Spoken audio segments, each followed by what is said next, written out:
couple days ago, there was a blog post by Psyonix that stated, quote, players who purchased an event crate or a key that was used to open a crate to receive 1,000 Rocket League credits, end quote. This caught a lot of people off guard into what this was. It came out of left field, not exactly sure what was going on. So in today's video, I'm going to provide some history, talk about a $26.5 million settlement, as well as what it could potentially mean and why it took so long.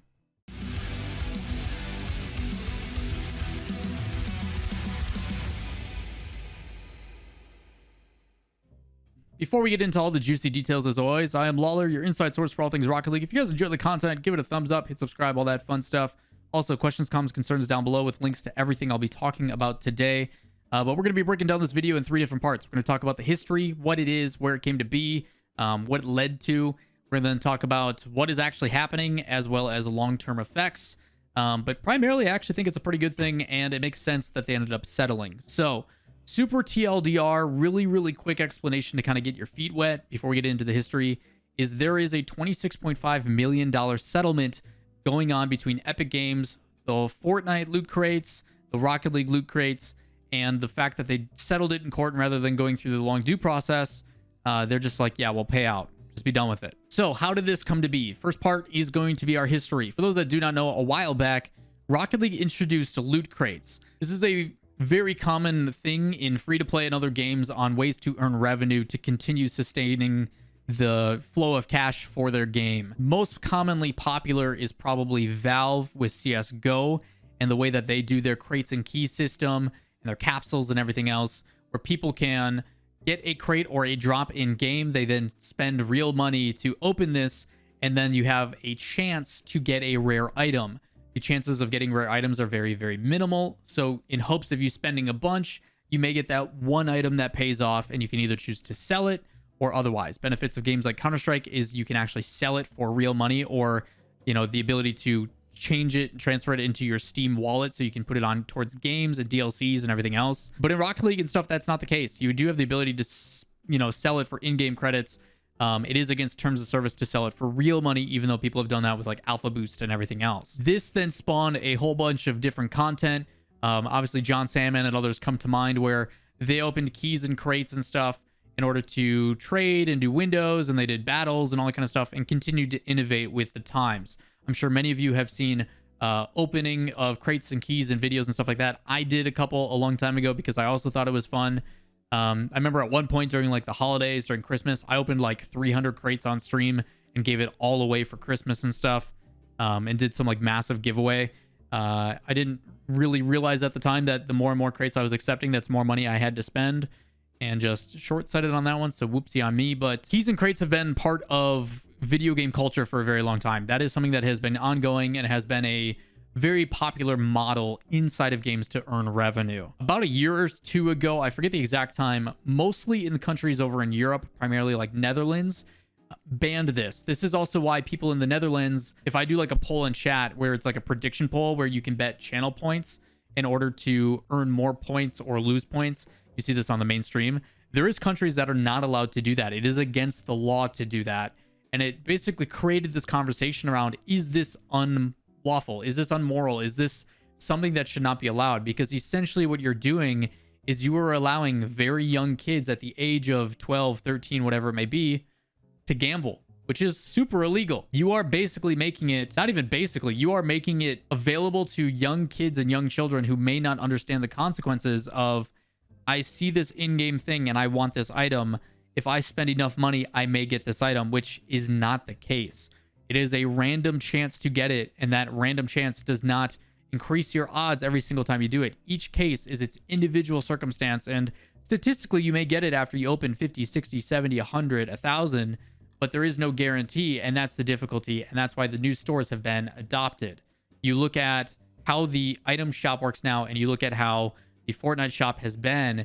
You see an item, you pay real money for that item, you get that item. The scarcity and the limited is a different tactic in order for marketing for you to, hey, if this item it goes away, I may not be able to get it, so I have to buy it now, supply and demand kind of style. But the process of, well, here's all these items in this crate, you might have a chance to get it. That situation has been under scrutiny for quite a while, and deemed unlawful and against the law in many countries. Because of that, that is what has spawned this. So if we take a look at the actual blog post, longtime players know about a feature called crates, which content can feature loot. While we may know you may have enjoyed unlocking the crates and finding out what your purchases included, some of you didn't like knowing what you're buying up front. This is why we removed random crates and replaced them with a blueprint system. We believe players should know exactly what they're purchasing. This sounds like a lot of verbal BS. I do not agree with this whatsoever. I personally think that the community saying, hey, I don't like not knowing what I'm getting, has literally nothing to do with this. So I'm going to call them on their bullshit, and I'm going to completely say that this had literally no reason for this to happen. The people, the community and stuff, had literally no say in you switching away from crates. I think it was a smart business decision for legal purposes that you are now paying $26.5 million for, because it is a lawsuit that has happened and is now deemed unlawful because you're forcing younger kids to gamble. Now, I say forcing, but nobody is forced to actually open up crates and stuff, but it is a clever way to trick people into spending more money, I guess. Even if that's not your intentions, and I do agree that it is not your fault that people have decided to fall into the I'm gonna buy a bunch of crates and keys and stuff. But for you to say that people didn't like it and that's why we changed it, I think is a load of shit. It then says, with preliminary approval for class action settlement, anyone that ever purchased an event crate or key that was used to open a crate will receive 1,000 credits. So if you have ever in the past opened one key or 1,000, one crate or 1,000, you will get 1,000 credits. The unique thing about this is actually only a US action lawsuit. This only applies to players in the United States, but because of this happening, they are spreading it to every player, United States, European, does not matter. Whoever bought a crate or a key is being rewarded that 1,000 credits in game. There is some frequently asked questions about how to receive things or if other things have happened. Can I transfer the credits to other accounts? Which you can. But the big thing at the very end is it does talk about more about the class action lawsuit and more information about it. So I'm going to actually pull up that document, which will also be linked in the description. It starts off and talks about that this is a United States-based action. If you do not reside in the United States or its territories at the time you made purchases, you are not eligible. I did just say, though, that they are expanding this, if you are part of Rocket League, to every single player. So that is a little bit different. It talks about the class action settlement with Epic Games has been reached. Under the settlement, all United States players of Fortnite and Rocket League who bought a random item loot box in either game before they became discontinued will receive certain benefits immediately and automatically. The settlement also provides up to $26.5 million in cash and other benefits to US-based Fortnite and Rocket League players to resolve claims arising from player purchases of in-game items. It is currently pending in the Superior Court of Wake County, North Carolina, before the Honorable Keith Gregory. Shoutouts to Keith. My man. I have no idea who that is. The settlement is not an admission of wrongdoing by Epic Games, so they admit they did not do anything wrong, which further goes back to me calling them bullshit, saying they changed it. Hey, we didn't do anything wrong. We're not admitting to doing anything wrong, which is a legal thing. I wouldn't admit to doing anything wrong either, because then it's a bigger slap on the wrist. But to say that you changed it for the players and the players demanding it, I don't agree with at all. I think that's so wrong. The proposed settlement is not an admission of wrongdoing by Epic Games, and it denies that it violated the law, which I can also kind of agree with. This has been done by many other companies. This is something that is starting to become more frowned upon because it is younger kids, and a lot of companies are now trying to switch away from it, like Fortnite and Rocket League have, and other games are starting to do as well. To avoid the time, expense, and uncertainty of litigation, the parties have agreed to settle the lawsuit.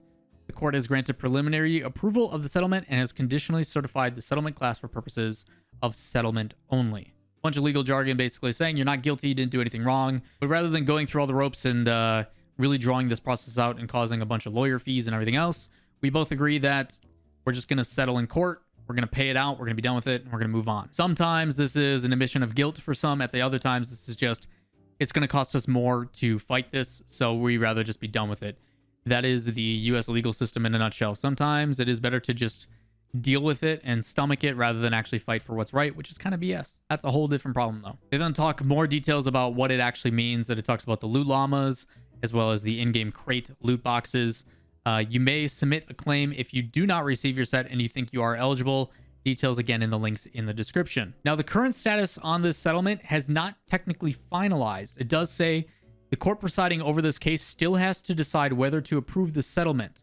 Payments of cash, V-Bucks, or credits for timely submitted and valid claims will be made only when the court approves the settlement and that approval becomes final. Please be patient. So even though it does look like the default thing that they're going to be doing is providing in-game currency, it doesn't look like that it has been officially approved and things are all said and done. So maybe some different things in the future, but as of right now, for Psyonix to put out that information and say what they're doing, it seems like things are pretty much squared away. In this document as well, it talks about your legal rights and options in the settlement. So if there's other things that you think are or have happened, they give details about how to submit a claim form, whether you need to do something or not, whether you should be excluded or not, how to fix it, whether you want to obtain a hearing, a bunch of other stuff that really doesn't pertain to us, if I'm being completely honest. But there is a FAQ page with more details if you'd like to find those as well. What does this all mean? Loot crates and etc. are deemed unlawful. Psyonix says that they changed it because apparently the community didn't like it. Don't know if I agree with that one. They then go through a settlement with the court system and they are paying out 26.5 some odd million plus extras possibly. And that means that for any of us like myself, who even though we paid for hundreds upon hundreds upon hundreds of dollars in keys and crates and blah, blah, blah, we are getting $10 in game back, which is better than nothing. So how they determined how much each person gets, I don't know if it's like an average based upon the player base or something else, but it is what it is. So it's money I never thought I was going to get to see back. So at least there is some that I am. My loot crate is normally terrible. So maybe someone can go out and buy the Ford F-150 now for 15 bucks. You've got 2/3 of it paid for. Use code LAWL in the Epic Games Store if you do, because then I get a kickback for it. Yeah, pretty crazy. Interesting stuff to see. Did not expect to see this on my timeline, but I'm curious on what you guys think. How do you guys feel about the whole crate loot system? Do you guys like it, dislike it? Are you glad it went away? Are you happy that decals are now, for black market painted decal, it's 25 bucks, when instead you'd probably spend at least 50, 60 bucks in crates trying to open and get it? Let me know what you guys think in the comments down below. Thumbs up, thumbs down. Let me know if you guys feel that crates and keys aren't good or are. Do you think that the settlement is fair? Do you think that Psyonix should have to pay for this? Ultimately, let me know what you guys think. But that is going to wrap it up for this video. Thumbs up, subscribe, all that kind of fun stuff, and I will catch you next time. Peace.